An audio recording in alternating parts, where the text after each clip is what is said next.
Muchas gracias, Alberto, y a las personas que me habéis traído aquí y a vosotros por asistir. Con frecuencia hablamos de la nueva era o New Age sin definir de qué se trata. Si ya ayer era difícil, ayer que hablé en Pozuelo sobre las sectas, definir las sectas, la nueva religiosidad, pues aquí también algo que responde a la complejidad del fenómeno y a la intencionalidad de los que integran la nueva era. Manuel Guerra define así. Manuel Guerra es compañero mío también de la Red Iberoamericana de Estudio de las Sectas, sacerdote de Burgos, y define así la nueva era. Es un clima, un estilo, una especie de neblina sin forma concreta alguna, aunque pueda adoptar cualquiera según la imaginación del espectador y según un editorial manifiesto de Marilyn Ferguson, de esta señora hablaré después, un movimiento sin nombre. Se discute si es un movimiento, si es una secta, si es una religión, y se pregunta Manuel Guerra, ¿pero esta tendencia a lo confuso, lo ambiguo, lo difuminado y lo cambiante es real del todo, solo en parte, únicamente en sus inicios embrionarios o simplemente una técnica, una táctica, parecer esto? ¿Y cuándo ha nacido la nueva era? ¿Cuál es su fecha de nacimiento? Los autores hablan de los años 60, hablan de los años 70, pero hay que ir a sus raíces, como acabamos de escuchar. Hay que ir a las raíces de la difusión del esoterismo y el ocultismo, de raigambre masónica del siglo XIX. Hay que ir a la difusión del orientalismo en Occidente, que no comienza con los Beatles cuando se van a Oriente, sino que comienza en 1893 con el Parlamento de las Religiones en Chicago, cuando empiezan a darse a conocer los gurús en Occidente. Algunos defienden incluso que la New Age habría terminado en los Estados Unidos, aquí no, en Europa y en Iberoamérica no, pero que habría terminado y habría dado paso a la Next Age. En vez de nueva era, la era siguiente. Yo creo que si hay algún cambio es una evolución interna de la nueva era que continúa igual de fuerte o más fuerte que nunca. Hay muchas definiciones que se mueven todas en esa vaguedad. Nueva era, es una nebulosa, es una neblina. Un sociólogo norteamericano, Peter Clark, afirma que la nueva era es un término genérico, él dice un término paraguas, aplicado a una amplia variedad de grupos, comunidades y redes que están comprometidos en el proceso de transformación de la conciencia que dará lugar a la era de Acuario, el periodo de la historia en el que el Sol estará en el signo de Acuario en el equinoccio de primavera. Para algunos practicantes de la nueva era ya ha ocurrido, para otros quedan aún 300 años. Pues como nos movemos en la astrología, nos movemos en... Entonces algunos dicen, no, la nueva era comenzó este día de este mes de este año, que es cuando nació nuestro líder, que nos trajo la nueva era. Otros dicen que vendrá en el año 2160. Algunos hablaban del 21 de diciembre de 2012. No, el fin del mundo maya no va a ser una destrucción, va a ser un cambio de época, un cambio de espíritu del mundo. Bueno, cambio, transformación, acuario, son palabras que se van a ir repitiendo, son palabras que forman parte de nuestra cultura, son palabras que vemos en las farolas. Yo esta mañana en autobús urbano por la calle Arturo Soria, fue ayer, cuando salían los chicos de los institutos, uno le decía a otro, cuando vio el autobús lleno y que tenían que ir apretados, esto es un castigo del karma. A lo mejor es porque en clase de religión les habían hablado del hinduismo ese día, no lo sé, pero supongo que no. En multitud de entornos, y los que vivís en la gran capital o en esta pequeña Babilonia me lo podréis confirmar, siguen multiplicándose las ofertas de autoconocimiento y meditación, de terapias espirituales energéticas, de expansión de la conciencia, de mejoramiento personal integral, de acceso a nuevas dimensiones de la realidad, de comunión con el medio ambiente, de contacto con seres superiores. de comunicación con los ángeles, de sanación holística, de metafísica, que no es la de Aristóteles, de conocimiento de vidas pasadas. Todos estos son términos que se van haciendo cada vez más familiares, menos extraños en nuestra cultura y que nos muestran que la nueva era está de actualidad. Llamémosla nueva era, próxima era o lo que sea. Está en el orden del día. Un estudioso francés, Champion, habla de una nebulosa místico-esotérica. Algo que pretende ser adaptable a cualquier persona y en cualquier situación. Una nueva sensibilidad que mejorará el mundo después de 2000 años de cristianismo, de una religiosidad dogmática, impuesta, castradora de todo lo mejor del ser humano.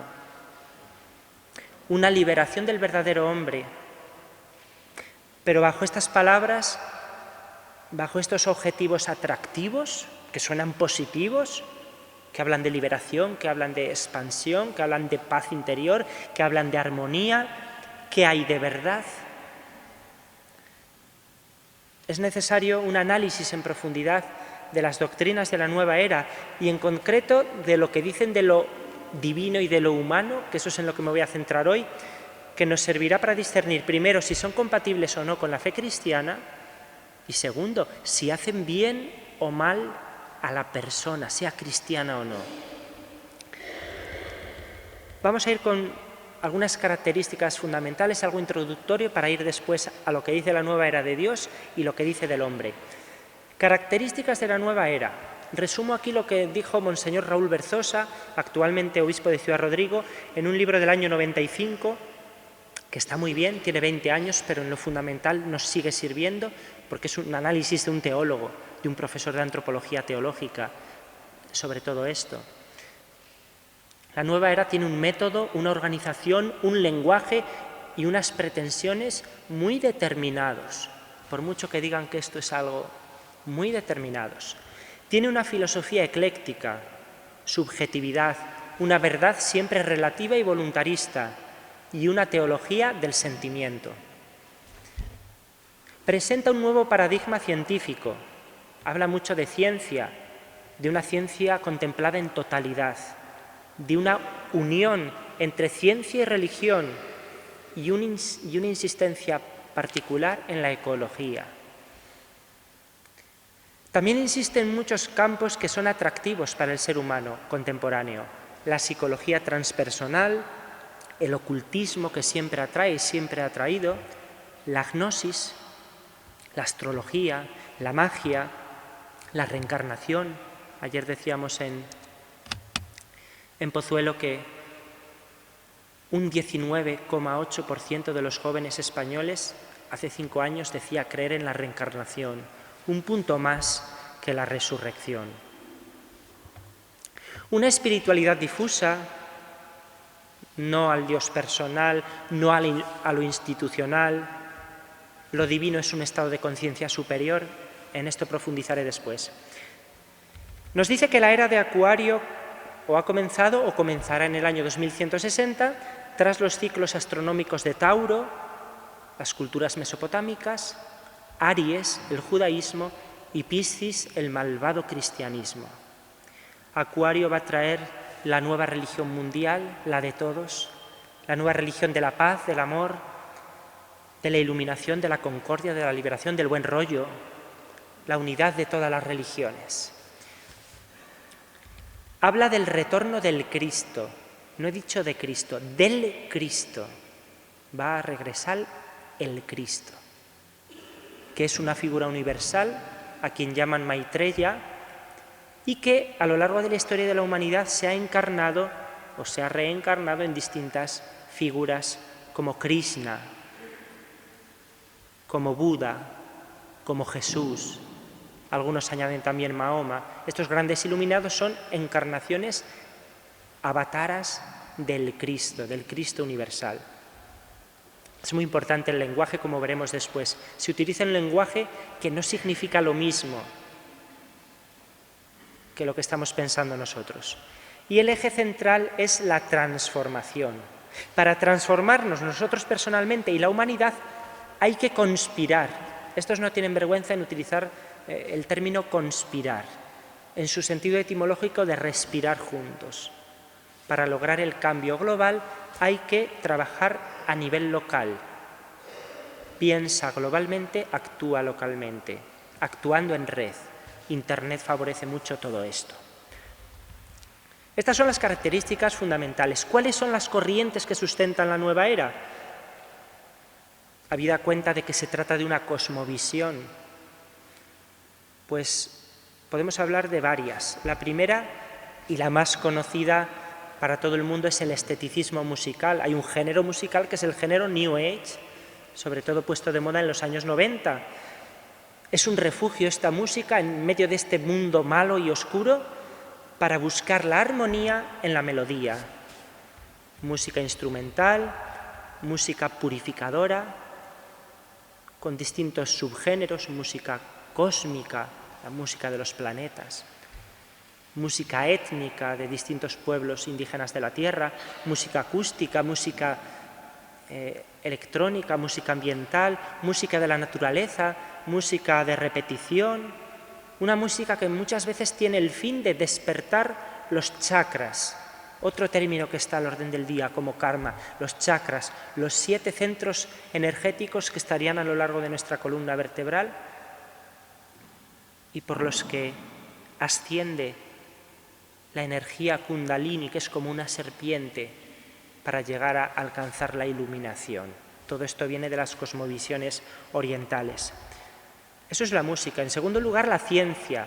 Una ciencia que se denomina holonómica, microcósmica y ecológica. Todo es uno y todo está en relación recíproca y el todo está reproducido en cada parte. Tal como es el universo, es el ser humano. El universo es un gran cuerpo vivo, del que forma parte el hombre. Todo está unido, el ser humano, Dios, la naturaleza, la tierra y el cielo, la inteligencia y el sentimiento, y más aún la tierra es un organismo vivo, es la madre Gea, la madre Gaia, como decían los griegos. Otra corriente que sustenta la nueva era es la psicología, unas nuevas dimensiones que se buscan en la psicología.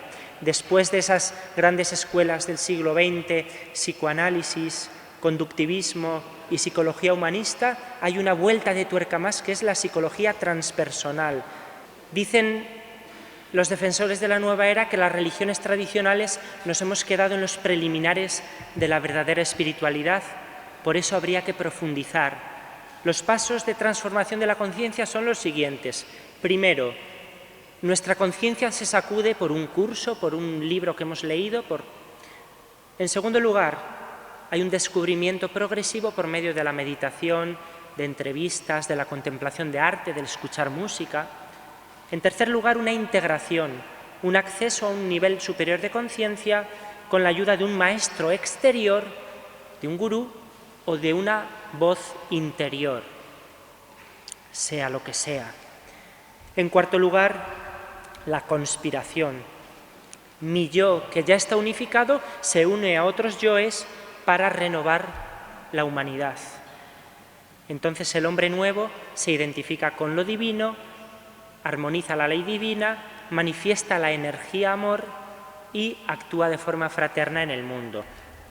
Otra de las corrientes es el orientalismo, ese descubrimiento del orientalismo en Occidente a lo largo de todo el siglo XX, sobre todo por las sectas de origen hindú o budista, y los elementos de los chakras, la reencarnación, etc. Hablaba del orientalismo como una de las corrientes sustentadoras y la última de ellas, importante, es el esoterismo, una mezcla de saberes de las sociedades secretas rosacruces, de la teosofía y la antroposofía, de las escuelas de ocultismo, de la adivinación, de prácticas mágicas, de conocimientos gnósticos, arcanos, etc. Esto es, a grandes rasgos, esa ensalada que es la nueva era. ¿Por qué es importante ver lo que dice la nueva era sobre Dios y sobre Cristo? porque en la Iglesia Católica se ha colado en muchos lugares, en muchos contextos, la nueva era. En ocasiones por ignorancia y en ocasiones por complicidad. La ignorancia se soluciona formando, que es lo que estamos haciendo todos hoy aquí, y la complicidad se soluciona con la corrección fraterna y la denuncia cuando es necesario, que es el último paso de la corrección fraterna. Decía Monseñor Raúl Berzosa que la nueva era, el peligro que entraña está en que es como una bomba lapa. La bomba lapa es la más peligrosa de todas porque no se ve para desactivarla. Y entonces una bomba lapa que puede pegarse a la Iglesia para destruirla. Suena fuerte y lo hago con conciencia de lo que estoy hablando. Soy hijo de Guardia Civil. Yo en el País Vasco he tenido que mirar debajo del coche por las mañanas antes de subir al coche. ¿Qué dice la nueva era sobre Dios? Si la nueva era se presenta como una espiritualidad, como la nueva religión que va a sustituir a los demás, si pretende sustituir a las religiones en esa gestión de la trascendencia de los hombres y las mujeres del mundo, ¿de qué Dios o de qué dioses o de qué ausencia de Dios habla la nueva era? Si no tuviéramos tiempo, podríamos coger una frase de Joseph Ratzinger en su libro Fe, Verdad y Tolerancia, el cristianismo ante las religiones del mundo, un libro brillante que recoge varias conferencias del cardenal Ratzinger. Habla del carácter gnóstico de la nueva era, es una reaparición de la gnosis de los primeros siglos del cristianismo, y él resumía así la mística de la nueva era. No hay que creer en lo absoluto, hay que experimentarlo. Dios no es una persona que se halle frente al mundo, sino que es la energía intelectual que domina el todo. La religión significa la identificación de mi yo con la totalidad cósmica, la superación de todas las separaciones. Es un buen resumen del concepto de Dios que tiene la nueva religiosidad y que señala ese carácter energético, individualista, intimista e impersonal a la vez. Voy a fijarme en algunos autores y corrientes para ver que esto es real, que esto no es una cosa de los curas y de los inquisidores, que somos malísimos y que estamos en contra de alguien que nos hace la competencia o de alguien que viene aquí a ayudarnos a vivir mejor nuestra fe cristiana. En las bases del esoterismo contemporáneo, además de la teosofía de Madame Blavatsky y de la antroposofía de Rudolf Steiner, que son las dos grandes escuelas, tenemos también a una señora que se llamaba Alice Bailey, que se inició en la Sociedad Teosófica, pero que luego fundó su trinidad de sectas esotéricas: Escuela Arcana, Asociación Buena Voluntad Mundial y Fundación Lucis, Lucis Trust. Lucis, luz, que suena menos agresivo a nuestros oídos que Lucifer, que era el término que utilizaban los teósofos y toda esta gente, revistas llamadas Lucifer. Es el que trae la luz al hombre. Lucifer libera al ser humano, como hizo Prometeo, robando el fuego de los dioses para endiosarnos a nosotros, ¿no? Esta señora anunció explícitamente la reaparición del Cristo. Va a reaparecer el Cristo en forma del instructor mundial. Va a instruir a toda la humanidad a finales del siglo XX. Lo seguimos esperando. ¿A qué se refiere Bailey cuando habla de Dios? Dice que la nueva religión mundial de la nueva era va a traer un concepto de Dios que va a fundir el Dios inmanente de las religiones orientales con el Dios trascendente de las religiones históricas occidentales. Dios más grande que toda la creación, dice, sin embargo, también está presente en la parte. ¿Cuál es el conocimiento de Dios para esta señora? Dice, la revelación de la naturaleza de Dios ha sido un lento proceso de desenvolvimiento paralelo al desarrollo evolutivo de la conciencia humana. Según vamos conociéndonos más los seres humanos, conocemos más a Dios. Dios no solamente se da a conocer en el interior del hombre, sino que el mismo hombre se identifica con Dios. Por ejemplo, una frase de Alice Bailey: el espíritu del hombre es inmortal, perdura eternamente progresando grado tras grado y etapa tras etapa en el sendero de la evolución, desarrollando constante y correlativamente los atributos y aspectos divinos. Nosotros, los aspectos divinos. Habla de divinidad innata en el ser humano. Por eso la nueva religión mundial lo que va a hacer es lo que no han hecho las anteriores, que es producir una humanidad que reconocerá la divinidad de todos los hombres en sus diferentes etapas de manifestación. Divinidad de todos los hombres, fijémonos, en sus diferentes etapas. No hay nada más racista y más clasificador de los hombres que este ocultismo. A ver si no, de dónde tomó Adolf Hitler su concepto de raza aria, entre otras cosas, del ocultismo del siglo XIX. Bien, divinidad de todos los hombres, todos somos Dios, pero unos somos más Dios que otros. Fijaos las consecuencias antropológicas, sociales, políticas y éticas que esto puede tener. Otra manifestación de las corrientes espirituales contemporáneas de las que bebe la nueva era, si consideramos que la nueva era nace en los años 60 y 70, pero se fundamenta en estos autores y corrientes. La ciencia cristiana, Christian Science, ahora de actualidad porque el actor norteamericano Val Kilmer parece que está gravemente enfermo y se niega a recibir tratamiento médico porque pertenece a la ciencia cristiana. No confundir con la cienciología. Ciencia cristiana o Iglesia de Cristo Científico, fundada por Mary Baker Eddy, también en el siglo XIX.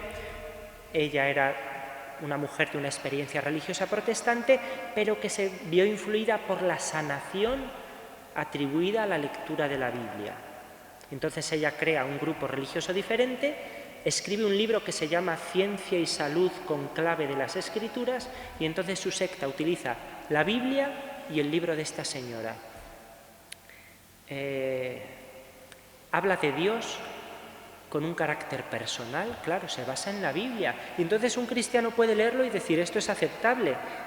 Pero cuando uno va a las últimas páginas de este libro, al glosario, y busca la palabra God, Dios, dice lo siguiente: Dios, el gran yo soy, el omnisciente, que todo lo ve, que actúa en todo, totalmente sabio, totalmente amor y eterno, principio, mente, alma, espíritu, vida, verdad, amor, todo sustancia, inteligencia.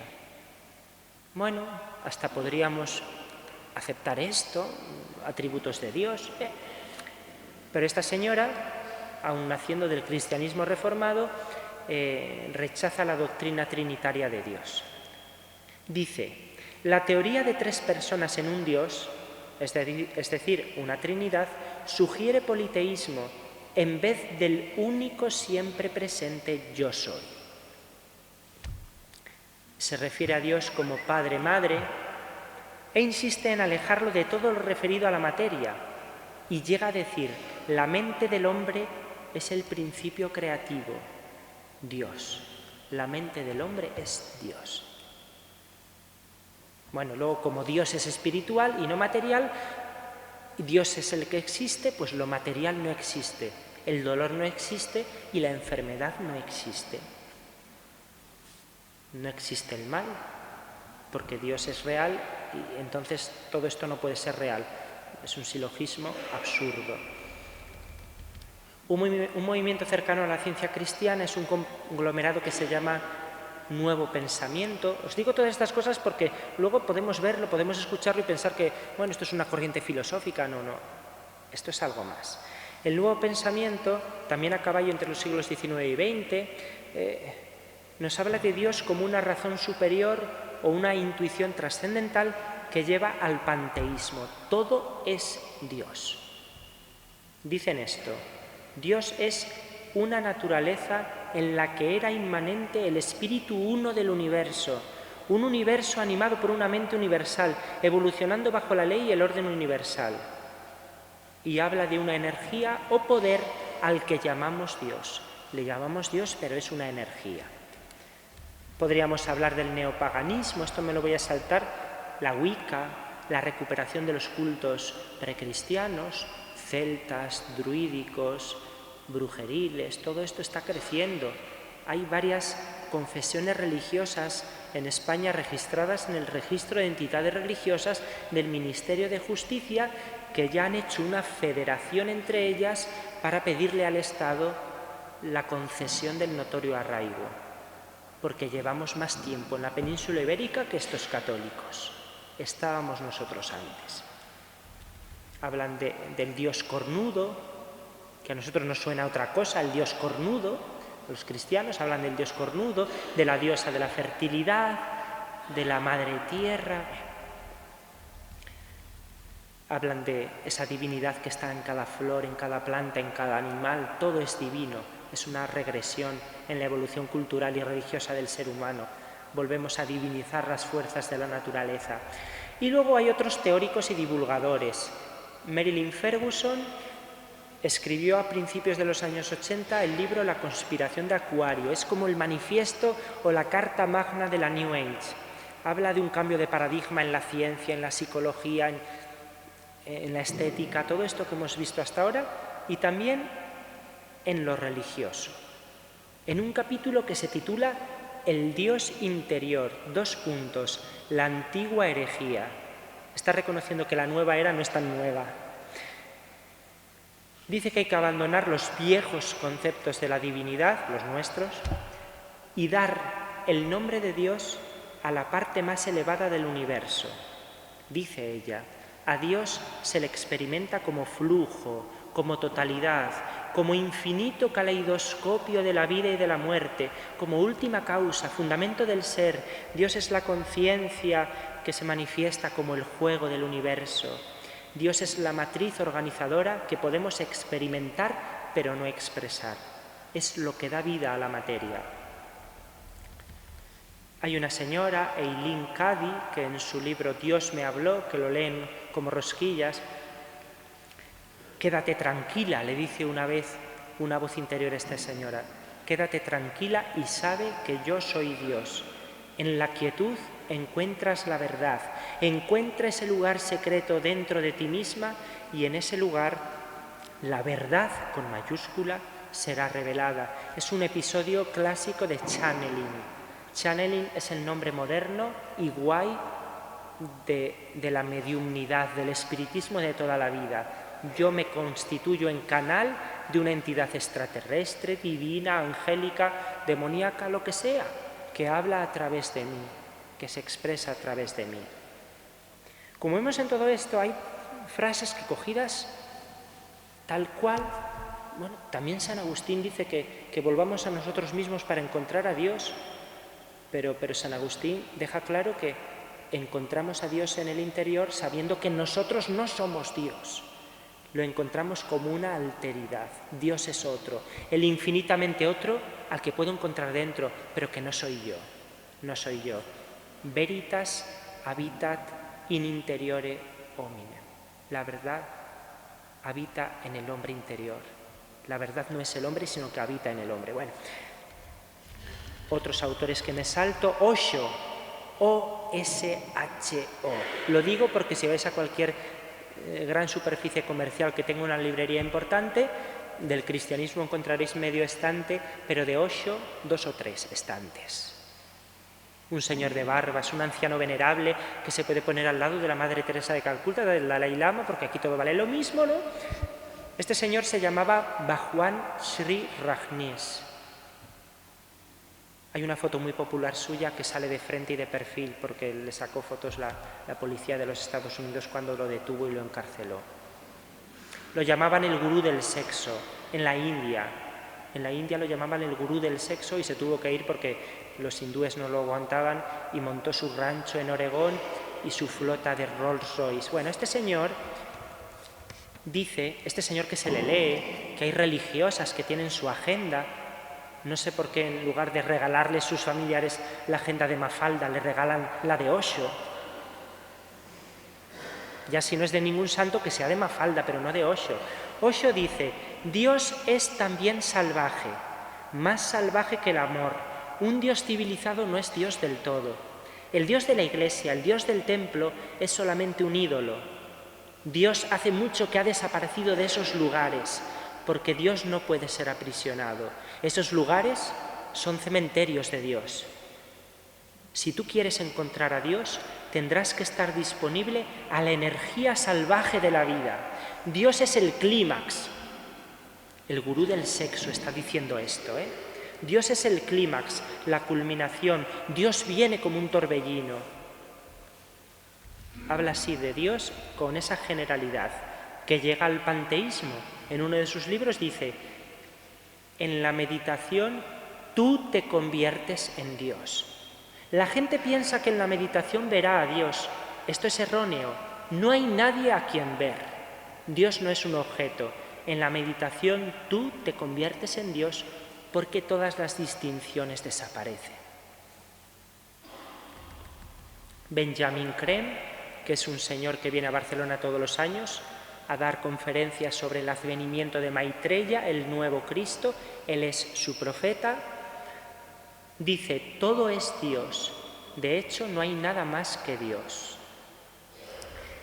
Helen Schucman, la autora de un libro de un curso de milagros, que es un grueso volumen escrito por escritura automática, dictado también por entidades, ella dice que por Jesús, dice que Dios está en todo lo que veo. Vale, Dios está en todo lo que veo, sí, bueno.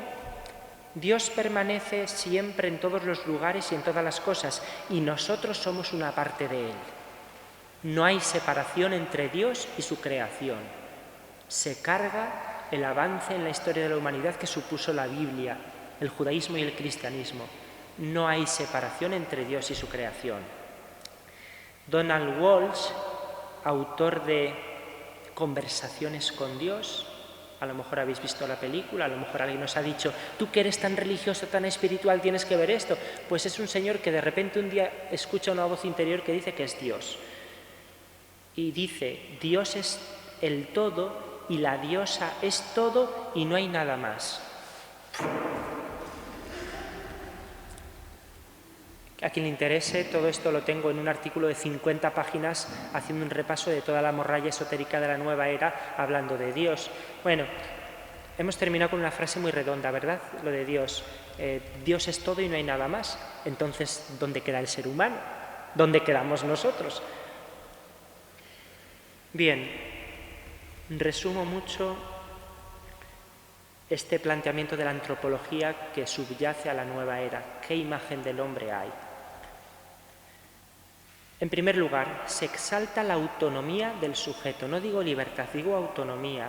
El hombre es un nómada espiritual que tiene que estar construyéndose constantemente. No hay ninguna tradición religiosa en la que tenga que hundir sus raíces.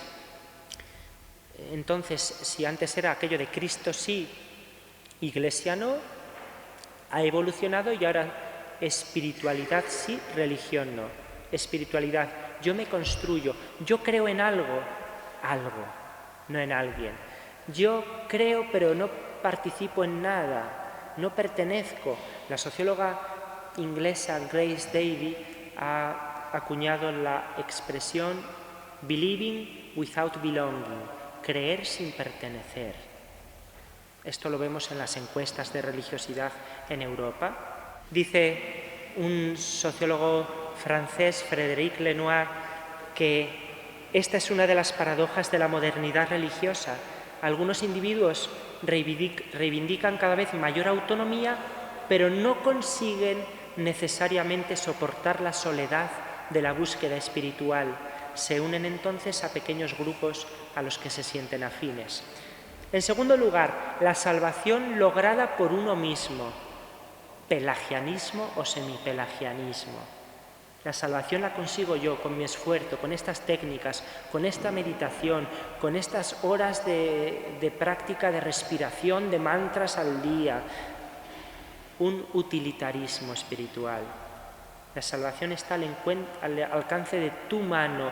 Tú puedes salvarte, tú puedes liberarte, tú puedes ascender espiritualmente. Descubre tu potencial interno.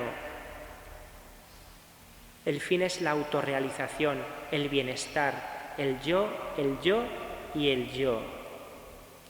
Y hay mucho de magia, lo que hemos llamado siempre magia como contrapuesto a la religión. En la religión yo me pongo a disposición de Dios, de aquel o de aquello en lo que creo. En la magia yo quiero controlar la divinidad, lo divino, lo misterioso. Todo está unido, todo es el todo, y entonces ¿qué soy yo? No soy nada, soy una chispa de la divinidad, como decían los gnósticos. Yo soy parte de esa fuerza divina. Y si tengo algo de individualidad, con esa concepción biocentrista o fisiocentrista, la vida y la naturaleza están en el centro de todo, yo valgo lo mismo que una planta, que un animal o que un gran simio. ¿Nos suena lo del gran simio? La ética de Peter Singer es esto. Al final es mayor delito, pecado o como queramos llamarlo, matar a una vaca adulta que un bebé humano, porque la vaca adulta tiene más conciencia que el bebé humano. Fisiocentrismo, la vida de todos vale igual, es decir, no vale nada. Otro elemento, la centralidad del sentimiento. Claro, esto es herencia de la modernidad. En la modernidad se quiere sujetar la religión dentro de los límites de la mera razón, como decía Kant. Y entonces, al querer comprimir racionalmente lo religioso, lo trascendente, tiene que saltar por algún lado. Y entonces, por la ley del péndulo, se va al extremo contrario del puro sentimiento, de la emotividad. Si yo experimento esto, esto es cierto. Si yo siento paz, aquí está la verdad. El ser humano, dice Francesc Torralba, el ser humano en estas propuestas es descrito como un indigente afectivo que necesita calidez para construirse como persona, y es un indigente también espiritual. Otro elemento, la composición esotérica del hombre. El hombre tiene cuerpo, alma y espíritu, pero luego empiezan a hablar del cuerpo físico, el cuerpo energético o astral y el cuerpo espiritual. Por eso yo puedo hacer viajes astrales a otras épocas, a otros lugares, puedo irme a Marte o a Venus y convivir con la gente de allá, puedo recibir mensajes de otros, puedo quedarme vagando, como dicen los espiritistas, para contactar con cualquier medium que pase por ahí. En sexto lugar, la reencarnación. Si la nueva era fuera una guitarra con muchas cuerdas, todas estas cuerdas que os estoy contando, el clavijero que las une a todas es la reencarnación. Es una creencia alternativa a nuestra herencia cultural y espiritual europea, pero ahí está. Ahí está, yo os decía, en torno a un 20% de la población en casi toda Europa cree en la reencarnación. La reencarnación de la conciencia, no de las almas. No es la reencarnación de las religiones orientales. Esta reencarnación es una reencarnación propia de la nueva era, de la New Age. No es una reencarnación que dependa de tu comportamiento para volver a encarnarte en un ser superior o inferior, sino que aquí no puedes hacerte después vaca, perro o cucaracha, por malo que hayas sido. Siempre va a ser a mejor. Una reencarnación ascendente. La expansión o el máximo desarrollo de la conciencia. Al final, el liberarse de la rueda de las reencarnaciones significa dejar de existir. Esa es la finalidad al final, dejar de existir. Entonces, consecuencias, no hay nada irrevocable en la vida porque voy a tener más oportunidades, todo puede revisarse, se banaliza la muerte y se banaliza la vida, porque nuestros actos no son vinculantes. Un tema muy concreto pero muy importante también para esta visión del ser humano. ¿Qué pasa con el sufrimiento, el sinsentido, el mal y la muerte? Cuando se ha absolutizado el disfrute y el bienestar, ¿qué pasa con esto? No sé si conocéis al cuentacuentos o cuentista argentino Jorge Bucay, cuyos cuentos a veces hasta se han puesto en catequesis.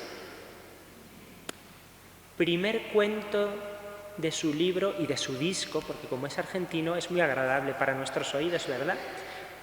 El buscador. Esta la historia de un hombre que yo definiría como un buscador. Y entonces cuenta de un hombre que pasea en sueños por un lugar y llega a un sitio maravilloso, verde, en el que descubre que hay unos letreros en el suelo. Se acerca y dice, ¡ay, es que esto es un cementerio! Y están los nombres de las personas con su vida. Fulanito vivió 5 años, 7 meses y 2 días. Menganita vivió 14 años y se pone a llorar porque la gente muere tan joven en aquel lugar. Y se acerca al jardinero o al que cuida el cementerio y le pregunta, ¿qué pasa? ¿Qué maldición? ¿Qué enfermedad hay aquí? Y dice, no, usted se confunde. Aquí cuando nace un niño se le cuelga una libreta al cuello. Cada momento de felicidad se anota.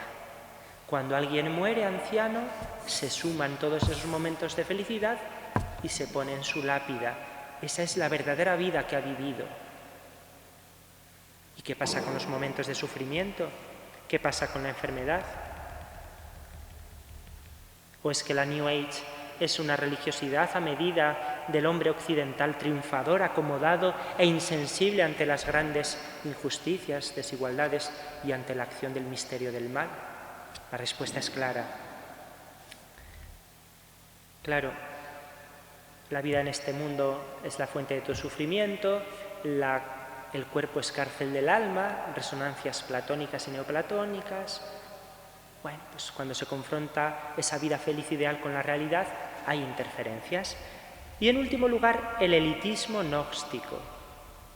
El gnosticismo, el esoterismo, el ocultismo, las sociedades secretas, la masonería, todo esto tiene un claro componente elitista. Yo conozco la verdad, yo conozco la sabiduría arcana transmitida por egipcios, después por los templarios, después por los masones, antes por los atlantes o por los extraterrestres que nos trajeran la sabiduría, o por los atlantes que cuando se destruyó la Atlántida desembarcaron en las costas gallegas y por eso desde el Neolítico la gente peregrina a Compostela, no porque haya enterrado ningún santo allí, ningún apóstol. Es que esto tiene sus consecuencias prácticas y concretas, ¿no? Elitismo, en ese intimismo de yo sé la verdad y los demás no. De todo esto saltamos de la antropología a la ética, pues nace una ética muy determinada que os podéis imaginar, no voy a entrar ahora a ella. Y en todo esto tiene sus derivados sectarios. Ayer en Pozuelo hablaba del mapa de las sectas en España. De todo ese mapa podemos hablar de, dentro de las 350 sectas que he contado, es el mínimo de las que hay, 73 están en esta órbita de la nueva era. Sanación, ecologismo, espiritualidad esenia o cátara, terapias psicológicas, desarrollo personal, espiritualidad feminista, ascensión en los niveles de conciencia, meditación, cábala, reiki, ley de atracción, libro El Secreto, renacimiento, rebirthing, terapia de polaridad, maternidad natural y crianza alternativa de los niños, el tema de las dulas, que salió tanto hace unos meses en televisión, biodanza, bioneuroemoción, geocromoterapia, biodescodificación, nombres con 2 o 3 palabras que suenan a griego, suenan a ciencia y suenan al no va más. ¿Para qué queremos médicos y psicólogos si ya hemos descubierto cómo curarnos? Ahí está todo esto. 20 minutos antes de empezar la conferencia, por el teléfono móvil me llegaba la consulta de una chica de Colombia que es un amigo o el novio, no sé, que está gravemente enfermo y se niega a tratarse porque ha descubierto que el origen de su enfermedad está en sus sentimientos y una vez que los identifique y trabaje con ellos, se sanará. y no deja que la familia le hable y no deja que nadie le haga entrar en razón, ¿no? Esto tiene consecuencias dramáticas que puede constatar cualquier científico. Las consecuencias espirituales son claras, ¿no? Es el rebrote de la vieja herejía gnóstica. Es vivir de espaldas a Dios pensando que uno está en la verdadera espiritualidad. No entendemos los cristianos al anticristo como aquel que toma la forma de Cristo para engañar y seducir a los creyentes. Ahí tenemos este reto. La nueva era se nos mete. Podemos ser cómplices y ayudar a que mucha gente, por desgracia, caiga en todo esto. Es necesaria la formación, no solo la información, la formación. Recomiendo, como ya lo hice ayer, y con esto termino, para que podáis hablar también vosotros, el documento de la Santa Sede, Jesucristo, portador del agua de la vida. Documento del Vaticano, elaborado por varios dicasterios, publicado en el año 2003 y disponible en Internet. Un documento amplio, detallado, en el que se ve, también reconoce los elementos positivos que tiene todo esto. Si no tuviera elementos positivos no atraería a la gente, y hace un discernimiento punto por punto de todo esto, sobre Dios, sobre el ser humano, sobre el mundo, y nos ayuda también a cómo afrontar este desafío.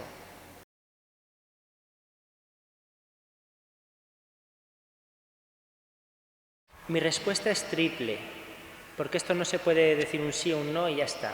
En primer lugar, no hay sectas porque para que podamos hablar de secta tenemos que hablar de un grupo autónomo. Todos tenemos experiencias cercanas en la Iglesia de grupos en los que ha habido unas acusaciones de cosas graves y la autoridad eclesiástica ha depuesto al líder, que coincidía que era el fundador.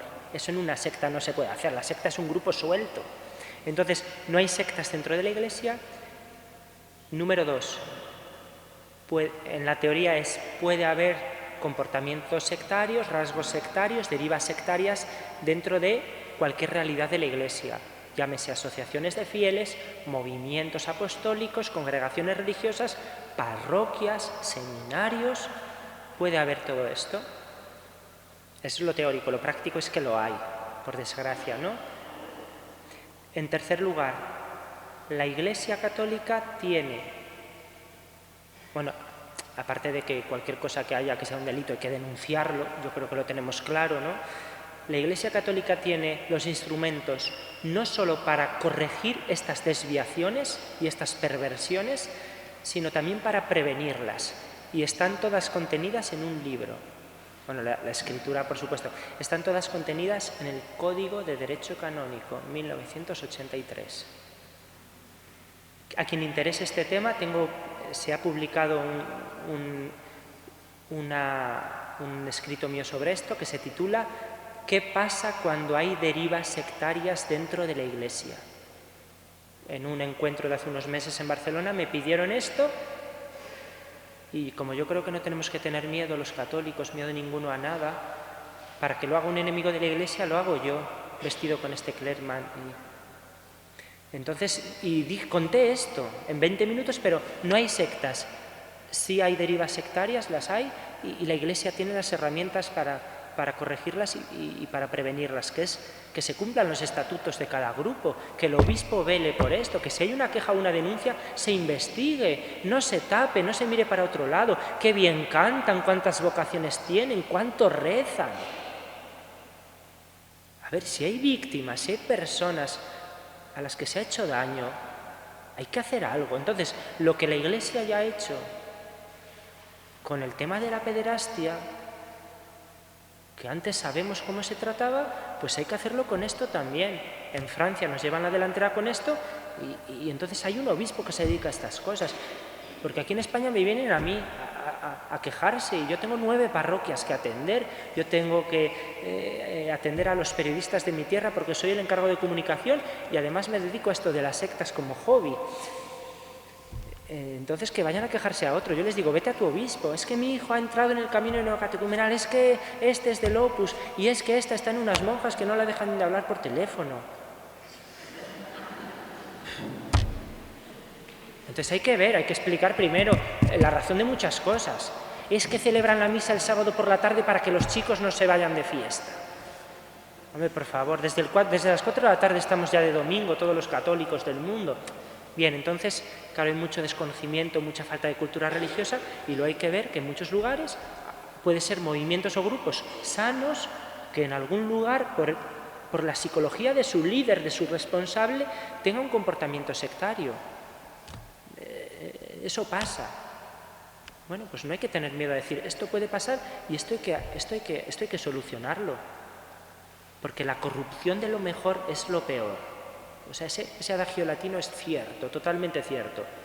Y no podemos amparar en la Iglesia a sujetos perversos que hagan esto o dinámicas que acaben con el alma de las personas. Es muy serio y muy grave.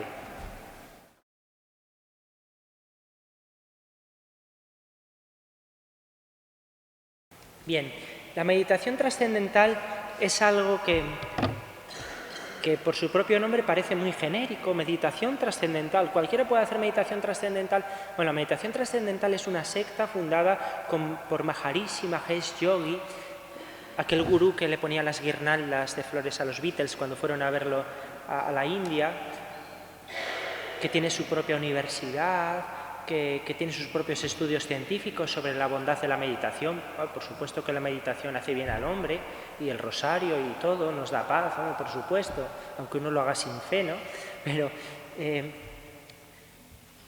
la meditación trascendental es eso, y es algo incompatible con la fe cristiana. Es una técnica totalmente... Hay otras que se pueden discutir, pero esto es una religión en la que te dan un mantra especial que es el nombre de una divinidad para que tú lo adores. Mindfulness. El mindfulness se nos está metiendo ahora sobre todo en los colegios. Si se mete en un colegio o en un instituto público, pues bueno, bastante pena tiene, ¿no? Que aquí se quite la clase de religión, pero se haga catequesis de Halloween y se da catequesis de todo eso. Bueno, pues, y el mindfulness se ha metido. Si hay mindfulness en algún colegio católico, ya es de meter ese colegio católico en la UCI. El mindfulness es meditación, introducción a la interioridad, que en principio no tendría nada, pero que eso tiene una base budista. Y yo hasta lo que sé, me falta profundizar un poco más en el mindfulness, es una de esas muchas consultas que tengo pendientes, porque la vida no da para todo, y bueno, en las RIES procuramos repartirnos todos estos temas para ofrecer una palabra de discernimiento. Hay que tener mucho cuidado. Entonces, si una persona tiene buena formación católica y es capaz de hacer el discernimiento, pero tiene que meterse en los libros que proponen el mindfulness. Es una de las ramas nuevas de la nueva era y que yo desaconsejo totalmente, por lo menos para nuestros ámbitos. En el ámbito católico, nada de eso, ¿no? Fuera de ello, vamos a ver hasta dónde llega, qué espiritualidad propone y quién se puede meter por ahí, porque se nos puede meter algo que no sea ni natural ni sobrenatural, que esté a medio camino y que no hace falta que pintemos con rabo, con cuernos y con tridente. Mucho cuidado con abrir ciertas puertas a quien luego no podemos parar.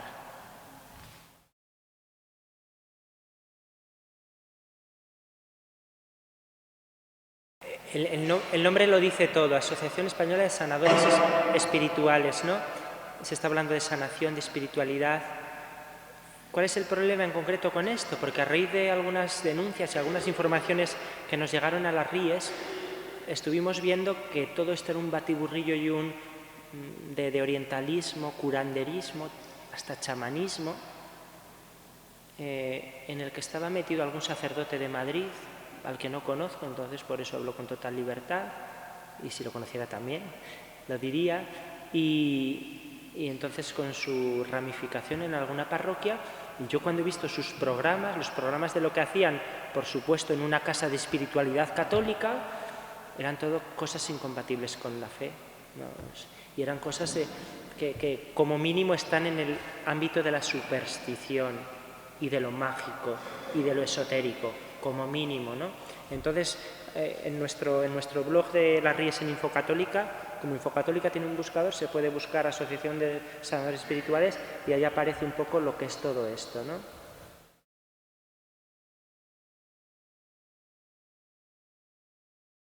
Sin entrar en los detalles,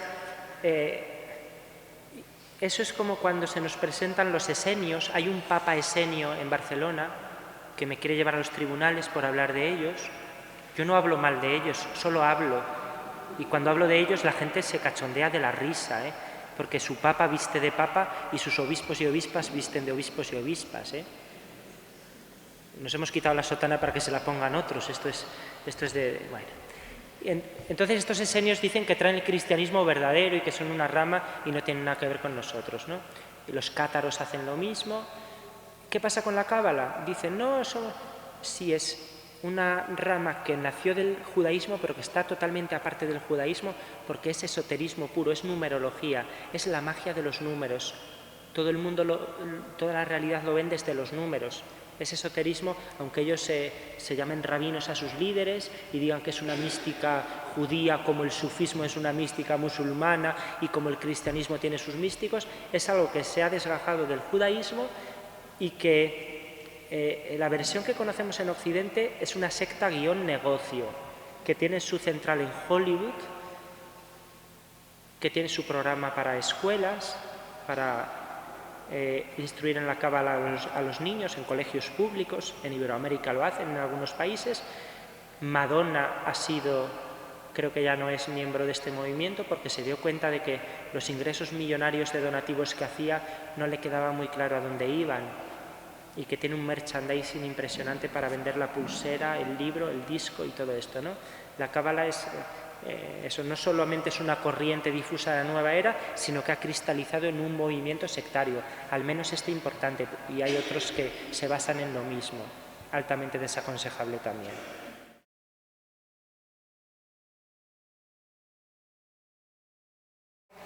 La práctica del eneagrama es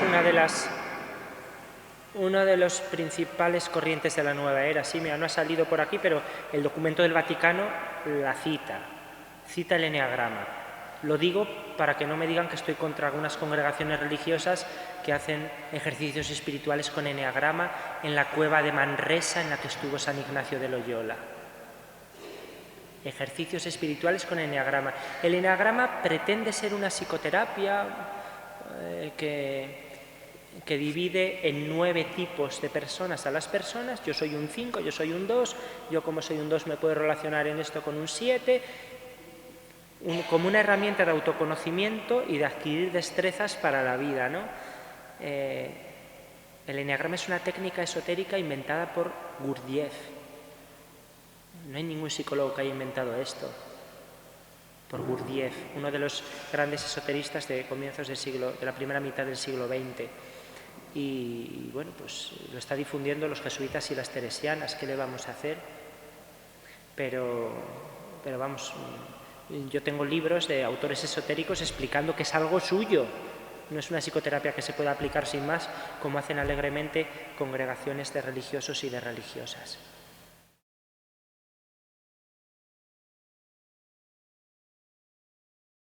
Mi opinión es negativa y además adhiriéndome al magisterio de la Iglesia porque ha habido pronunciamientos de la Santa Sede sobre Basula Raiden, sobre esta vidente, de la Iglesia Católica, de la Santa Sede, de algunos obispos y hasta de la Iglesia Ortodoxa, porque esta señora es o era ortodoxa, ahora no sabemos muy bien lo que es, ¿no? Si bien está ahí en el límite porque demostrar que dice alguna herejía a lo mejor es complicado, no así como María Divina Misericordia, que sí, eso es algo que está fuera de todo dogma católico, pero Basula Raiden, yo todo lo que he leído de ella y sobre ella y estudio de estudiosos serios, pues es negativo, es un juicio negativo.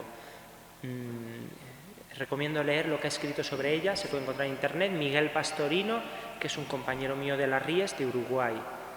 Y sí, vamos, mi opinión es negativa y además basándome en los documentos de la Santa Sede, los pronunciamientos que ha habido sobre ella, que los defensores de Basula omiten, olvidan o arrinconan cuando están ahí. Ha habido un pronunciamiento. Hay otras cosas en las que la Iglesia está discerniendo y tarda mucho en discernir, pero en esto ya lo ha habido.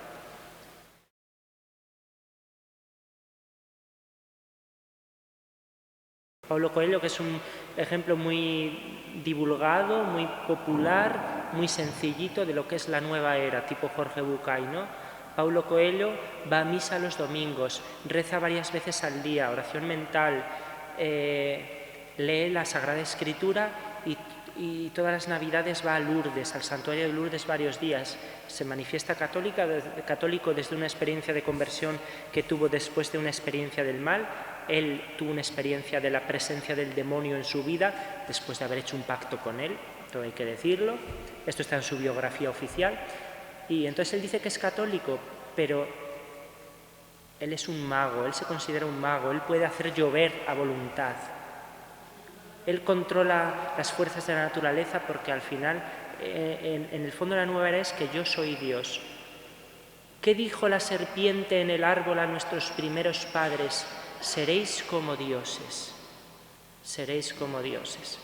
No es extraño que los gnósticos en alguna de sus formas adoraran a Dios o a lo divino en forma de serpiente, que aquí se hable de la energía kundalini como una serpiente. No es casualidad, yo creo. Es el diabólico, seréis como dioses. Tú eres Dios, no necesitas a ese Dios que no existe o que está contra tu libertad.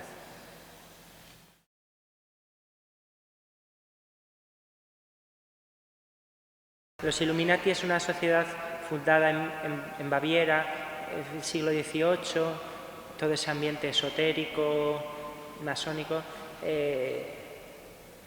pues eso. ¿Qué pasa? Desapareció, pero muchos grupos después han retomado ese testigo, han seguido hoy.